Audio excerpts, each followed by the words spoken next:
Na presença de Deus e de Cristo Jesus, que há de julgar os vivos e os mortos, eu o exorto solenemente, pregue a palavra.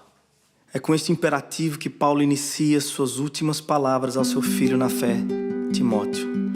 Essa é a sua segunda carta ao jovem pregador e possui um valor histórico sem precedentes. Afinal, além de ser uma convocação solene ao ministério e por isso conter sagradas lições para qualquer cristão vocacionado, trata-se também da última carta paulina que temos registro. Ao que tudo indica, este foi seu último documento. Estamos mesmo diante das últimas palavras do apóstolo Paulo, não apenas a Timóteo, mas ao mundo. Como chega ao fim dos seus dias um homem de Deus? Quais as circunstâncias que o rodeiam em seus momentos finais? O que o leva a escrever essa carta ao seu amigo querido, ao seu filho amado? O pedido de Paulo não poderia ser mais solene. Pregue a palavra. Este é o resumo de absolutamente tudo que Paulo vem dizendo a Timóteo desde o começo dessa carta. Não é uma carta qualquer, é uma convocação última e urgente para que Timóteo se erga de suas limitações e de seus temores e assuma o lugar de seu tutor. Uma vez que Paulo está mesmo chegando ao fim de sua jornada ministerial, é hora do jovem Timóteo se erguer com ainda maior compromisso e valentia. Paulo diz se lembrar das lágrimas sinceras de Timóteo e da fé não fingida que ele recebeu de bom grado e acolheu no peito por meio da fala de sua mãe e de sua avó Lloyd.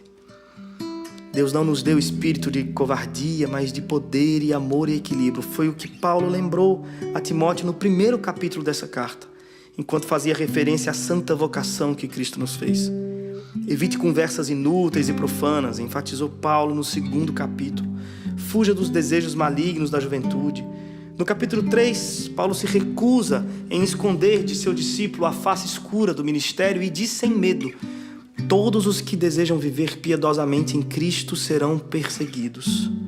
Tu, porém, permaneça nas coisas que aprendeu por meio das Escrituras. Pregue as Escrituras.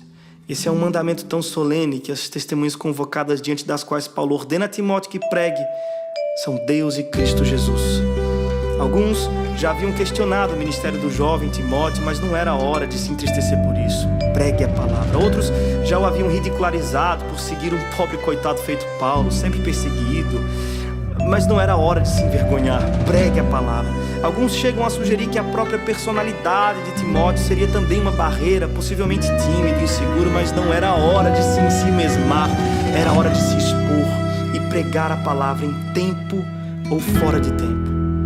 E é como se Deus segredasse ao ouvido de Paulo sobre os dias que viriam, os dias de hoje. E aí Paulo vai dizer: Timóteo, vai chegar o tempo em que não suportarão a sã doutrina. A verdade causará coceira nos ouvidos. As pessoas vão atrás de pregações inofensivas, vão configurar pregadores que lhes afaguem o ego, que trocam infeliz a dura verdade pela suave mentira.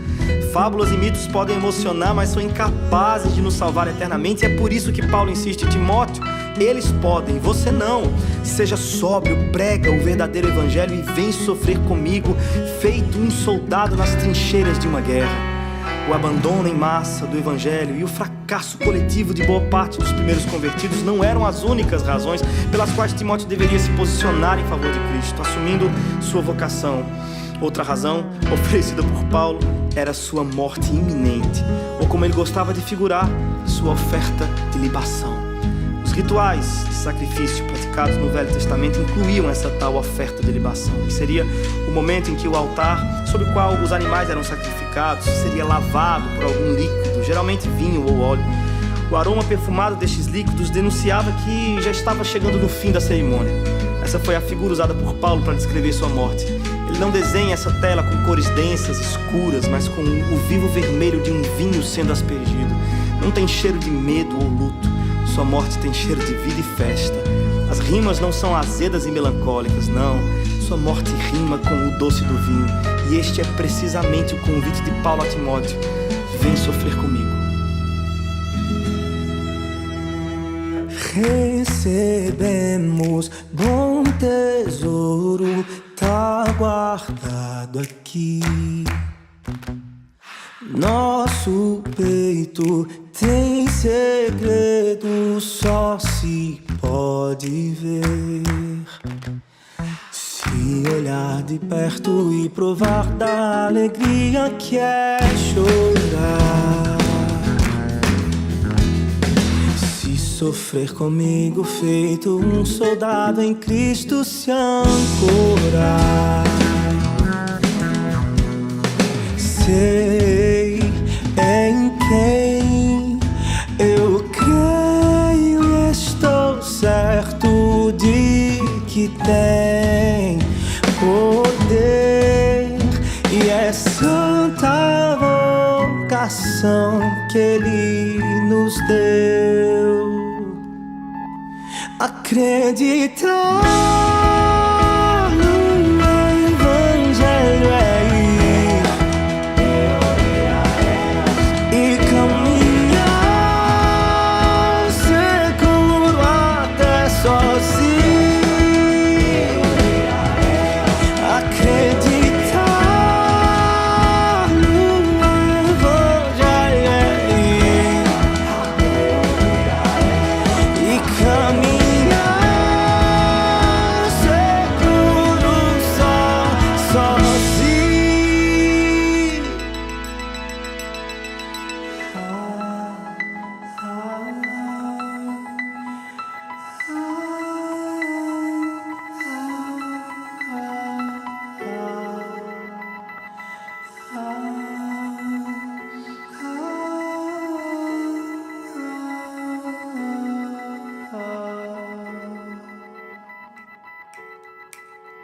Vem olhar de perto e provar da alegria que é chorar.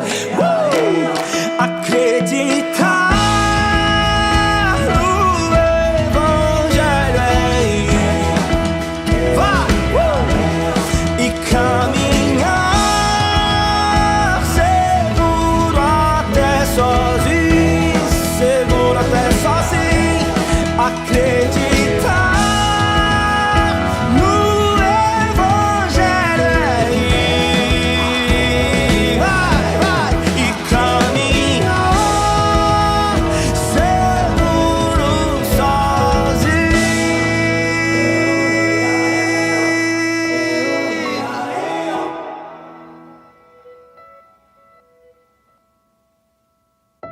Vem depressa ao meu encontro, pois Demas, amando este mundo, abandonou-me.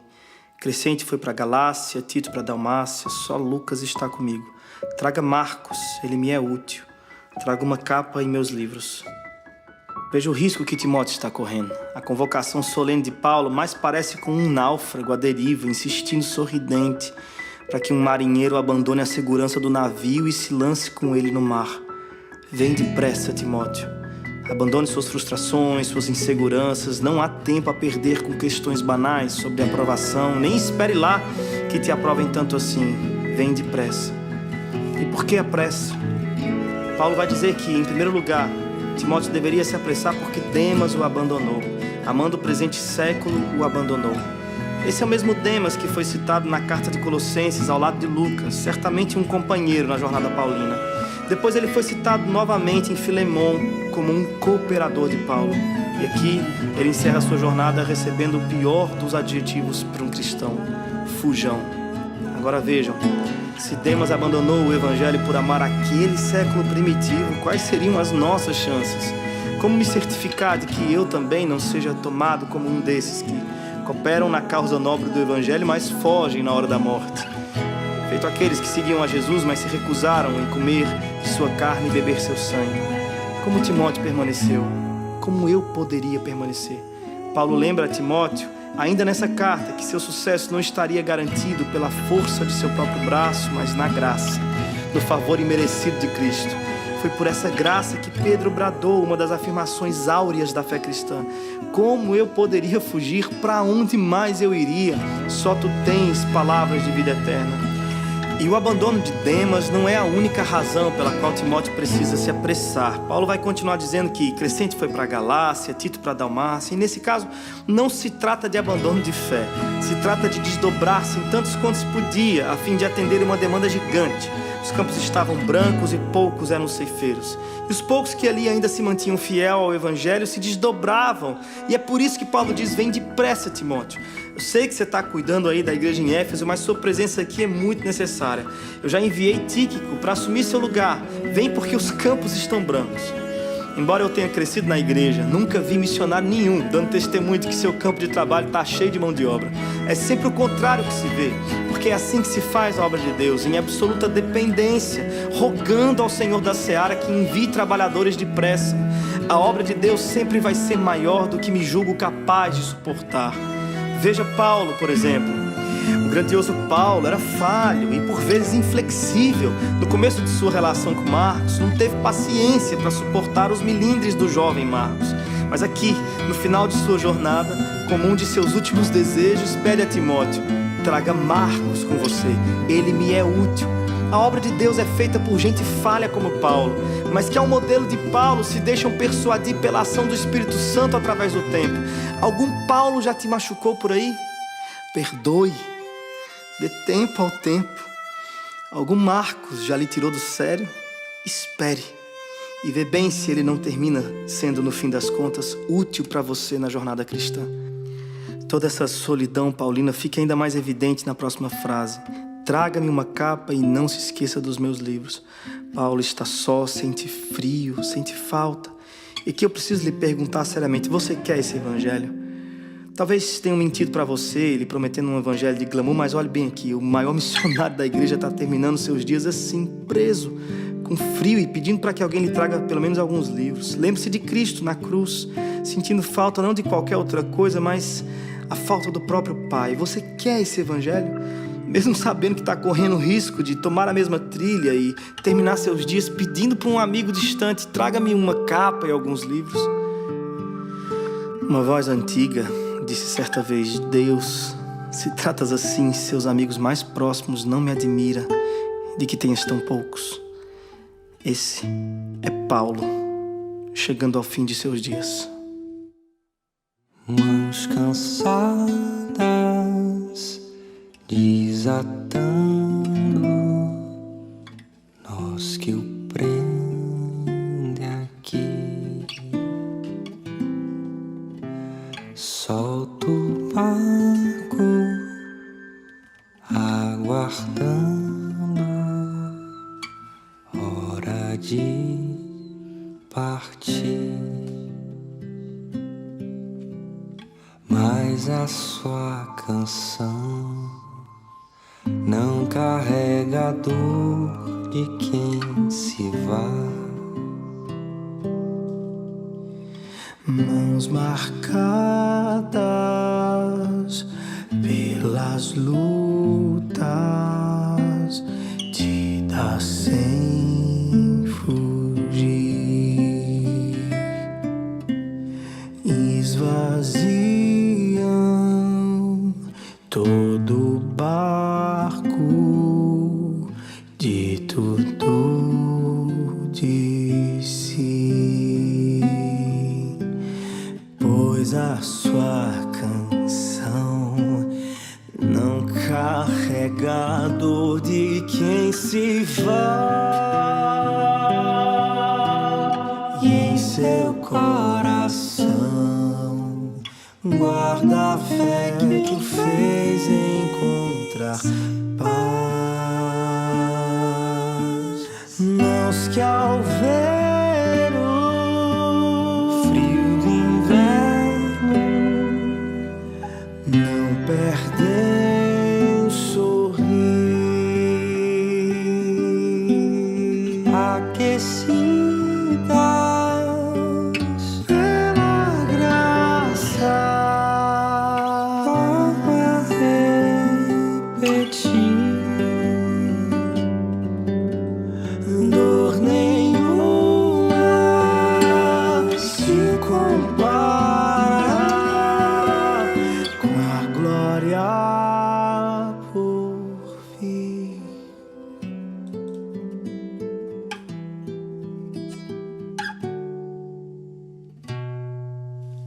Dor nenhuma se compara com a glória por vir. Dor nenhuma, alma nua, tô chegando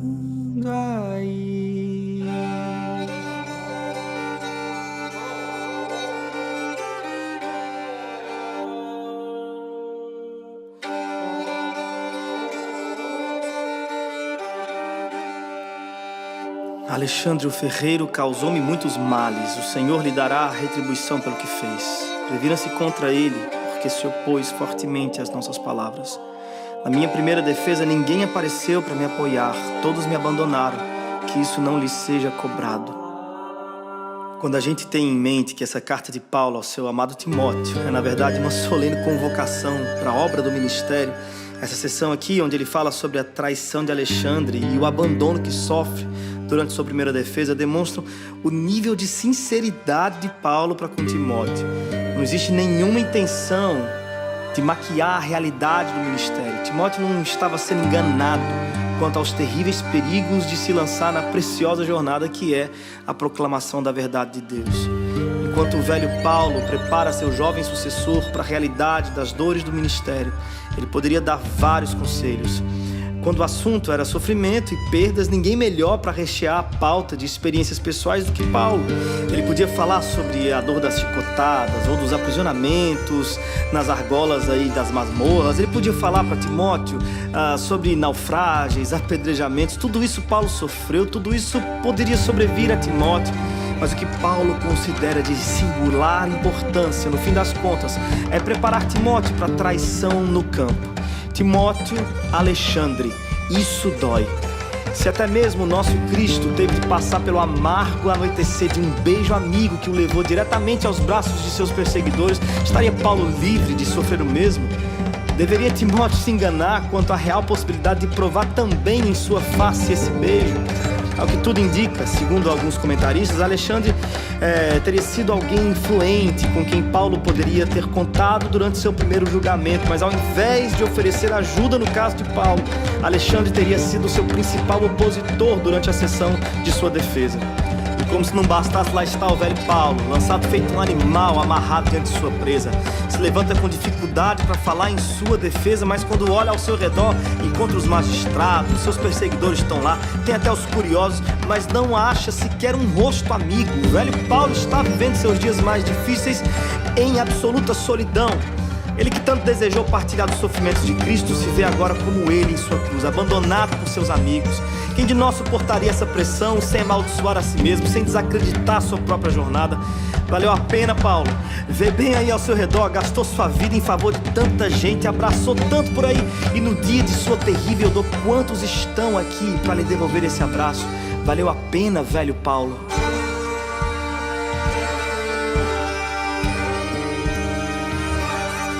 E a pergunta volta para você. Você quer esse evangelho?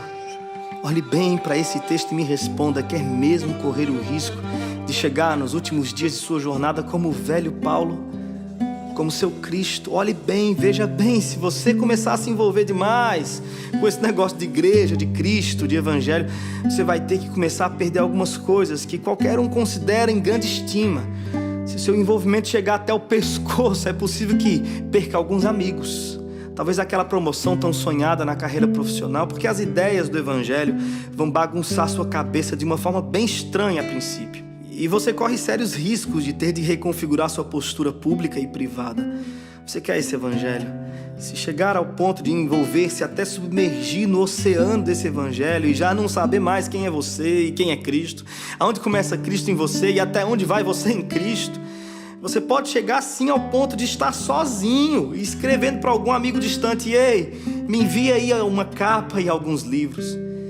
Mas as escrituras garantem que não é possível de forma nenhuma que você chegue ao seu último dia sem a presença do mesmo Cristo que lhe encontrou, com o mesmo olhar compassivo que lhe acolheu. Paulo continua o texto dizendo: mas o Senhor permaneceu ao meu lado e me deu forças para que por mim a mensagem fosse plenamente proclamada. O Senhor me livrará de toda obra maligna e me levará a salvo para o seu reino celestial. A Ele seja glória para todos sempre. Amém. O convite do velho Paulo ao seu amado Timóteo não era para se jogar em absoluta insegurança no mar revolto, afinal de contas, não. Era o oposto. O convite de Paulo era para que Timóteo subisse ao navio mais firme. Aliás, que subisse na rocha inabalável que é Cristo. Por isso a insistência. Timóteo, eles podem regredir. Pode acontecer de aquele lá te trair e o outro te machucar. Na verdade, vai acontecer de muitos virarem as costas para o evangelho que você proclama. Tu, porém, permaneça firme. Timóteo, eles podem, você não.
No entardecer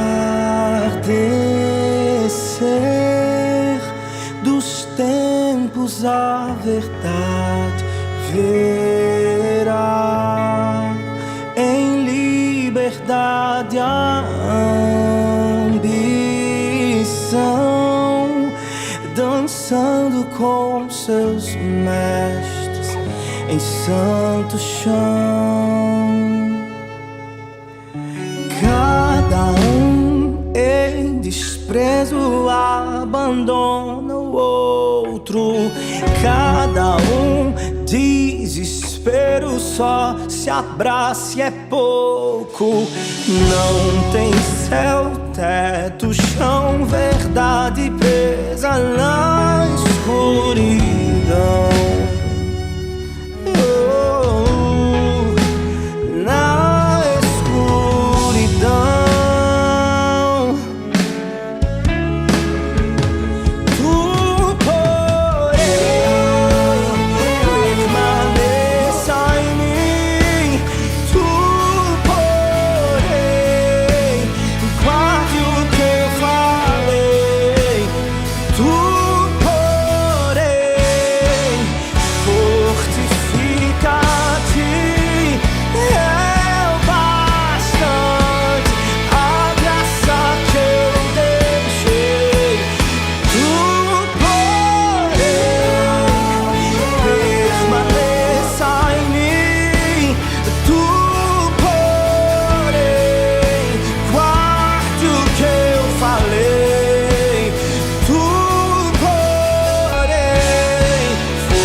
Que eu deixei, tu porém, sem dos outros tu porém, eles podem, tu porém, vão ser muitos tu porém. Ser fiel até o fim, só vem, traz a capa e também livro, amigos e só eu tô sozinho, tu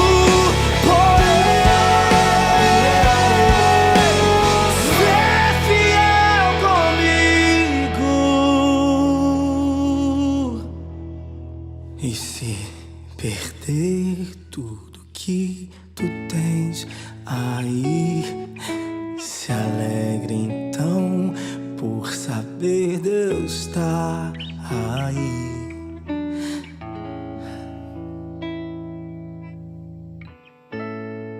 Na realidade do evangelho, a realidade das coisas costuma ganhar outras cores. morte aqui tem cheiro de vida. O choro às vezes ganha contornos amarelos e soa festivo. Na realidade subversiva do Evangelho, é dano que se recebe. Eu sei que você tem sido treinado para reter. Sucesso pra gente é retenção em massa. Mas veja, o sucesso de Cristo foi medido pelo nível de seu esvaziamento. Enquanto Paulo está, aos olhos de todos ali no tribunal, sozinho, abandonado, sujo, doente, ele vive, na verdade, seus momentos de maior alegria. Ao relatar esse episódio, ele deixa escapulir uma pequena e bela canção de louvor. A ele seja a glória para todos sempre. Amém. Ele nunca esteve tão bem acolhido como em sua solidão. Na realidade do Evangelho, a realidade das coisas costuma ganhar outras cores. Estamos caminhando para as últimas palavras dessa carta. As últimas palavras registradas do grandioso Paulo. Aliás, do pobre, coitado e aprisionado Paulo, porque na realidade do Evangelho, a realidade das coisas é outra. Saudações a Priscila e Áquila e à casa de Onesíforo. Erasto permaneceu em Corinto, mas deixei Trófimo doente em Mileto. Procure vir antes do inverno. Eubolo, Prudente, Lino, Cláudia e todos os irmãos enviam-lhe saudações. O Senhor seja com seu espírito, a graça seja com você. Como chega ao fim de sua jornada um homem de Deus? Paulo chegou assim, aparentemente sozinho, mas nenhuma gota de amargura no peito. Antes, saudações e gratidão sendo exaladas por meio de suas palavras. Ele faz menção de amigos queridos com quem dividiu momentos importantes na fé. Priscila e Áquila, que haviam partilhado a estrada missionária com Paulo em ocasiões passadas. Onesíforo, que já foi mencionado por Paulo como alguém que o animava muito. Cita Erasto também, possivelmente tesoureiro na igreja em Corinto, uma igreja que parece ter demandado muito da atenção do apóstolo. Como chega ao fim um homem de Deus? O que Paulo está se ocupando em fazer nos últimos momentos de sua jornada? Bem, Paulo está fazendo aqui o que fez durante todo o seu ministério. Ele está pensando nos outros. Deixei Trófimo doente em Mileto. É quase como ver a Cristo ali no madeiro, em grande dor e agonia, mas ainda assim reservando algum momento para cuidar de sua mãe e de seu discípulo mais novo. Filho, eis aí a tua mãe. Mãe, eis aí o teu filho. Cristo entregou o coração partido de sua mãe aos cuidados de João. Paulo entregou o doente Trófimo aos cuidados de seu discípulo. Quem de nós pensaria em mais alguém na hora de sua dor? Paulo pensou. Cristo também. Porque na realidade do Evangelho, a realidade das coisas costuma ganhar outras cores. Paulo ainda arranja espaço para citar cuidadosamente nomes daqueles que, muito provavelmente, são seus últimos frutos. Eubolo, Prudente, Lino, Cláudia e os irmãos todos. É como quem diz, se você chegar aqui, Timóteo, e eu não estiver mais, procure por esses novos convertidos. E aí nós chegamos, de fato, no fim. Para quem acompanhou a jornada cinematográfica de Frodo e a Sociedade do Anel, lembra muito bem da cena comovente que foi a despedida desse pequeno e corajoso hobbit com seus amigos. Mas o momento mais emocionante foi o último abraço. Frodo olha compassivo para o seu companheiro de jornada Sam. E em silêncio solene os dois parecem reviver toda a aventura que os tirou do condado e os levou até ali. É precisamente nesse ponto da história de Paulo e Timóteo que chegamos. As próximas frases são o último abraço de Paulo em seu filho Timóteo. E ele poderia fazer votos de que Timóteo fosse muito bem na vida, tivesse muitos amigos e tudo mais, mas não é nada disso que Paulo deseja a Timóteo. Paulo sabia muito bem o que foi que o livrou de padecer inúmeras vezes. E padecer aqui não é no sentido de morte, não, porque morte para Paulo é lucro, né? Lembre-se, na realidade do Evangelho, a realidade das coisas costumam ganhar outras cores. Paulo sabe muito bem o que desejar a Timóteo. Timóteo, quando eu tinha a sua idade, quando eu era jovem, eu fui até Deus desesperado com um espinho que me aferroava a alma.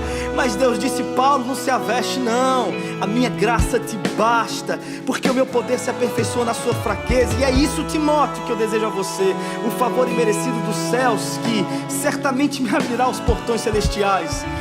Timóteo, que a graça seja com você. E ao dizer isso, descansou a pena do poeta. Descansou o apóstolo eternamente. Missão cumprida, seu ministério findou. Eu não sei se Timóteo chegou lá antes do inverno como Paulo desejou, mas a pergunta é se você vai chegar antes do inverno. Timóteo, vem depressa. Se eu perder tudo que juntei aqui, me alegrarei, pois eu sei que tenho a ti. Me ponho ao chão pra agradecer o teu amor por mim, teu sangue sobre mim.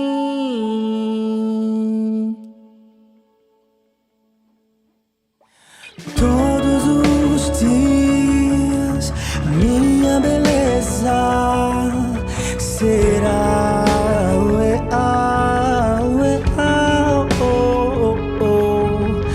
todos os dias minha riqueza será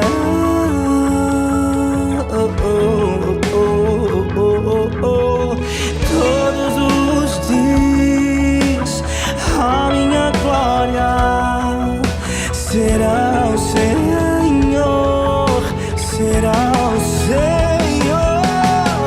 Se eu perder tudo que tenho aqui, me alegrarei, pois eu sei, tenho a ti. Me prostro ao chão pra agradecer o teu amor por mim, tua graça sobre mim. E se eu perder tudo que juntei aqui, me lembre só mais uma vez, tenho a ti. Me prostro ao chão pra agradecer o teu amor.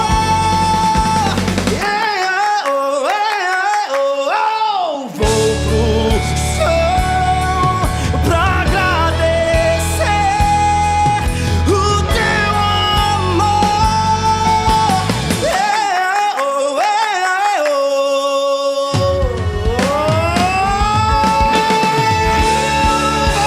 Pro chão pra agradecer o teu amor.